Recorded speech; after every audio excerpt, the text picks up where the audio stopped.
Welcome back. This is Tony Phillips with Earth Inspired, and today we're bisque firing pendants.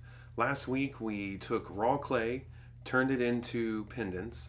Now they've sat a week and they're bone dry and they're ready to bisque fire.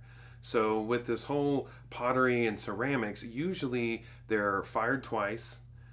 When you make something out of clay and it's dry, bone dry they call it, that's would be called greenware. Then you fire it once, and that's the bisque firing. So now it's hard, that hard rock ceramic. Then you can glaze it or decorate it however you want. Then you fire it the second time, and that's known as the glaze firing. So with raku, we're going to be our second glaze firing is going to be raku firing, so it's a little different. But that initial first bisque firing still has to be done in a traditional electric kiln. I mean, it could be a gas-fired kiln, but in our situation, we're going to be using an electric kiln. So we're going to load that today. I'll give you a little explanation of how we're going to do that, and we'll check it out.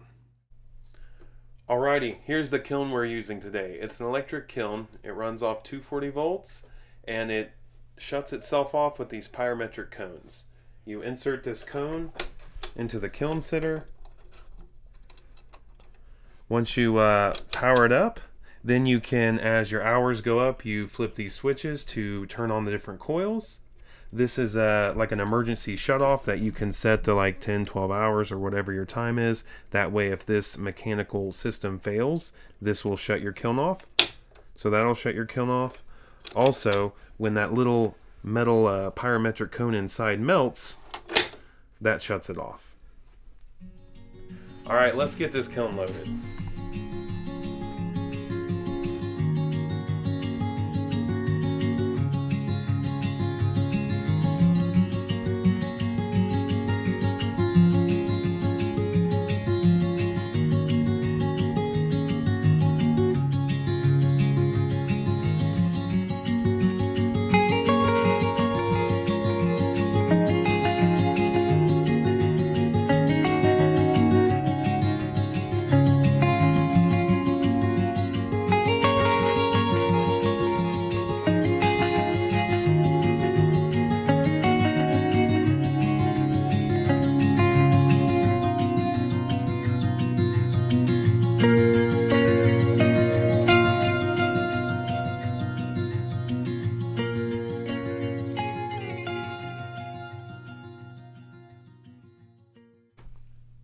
Now that the kiln's loaded, we're going to let it do its thing. Next time you see these pendants, they're going to be ready to glaze and raku.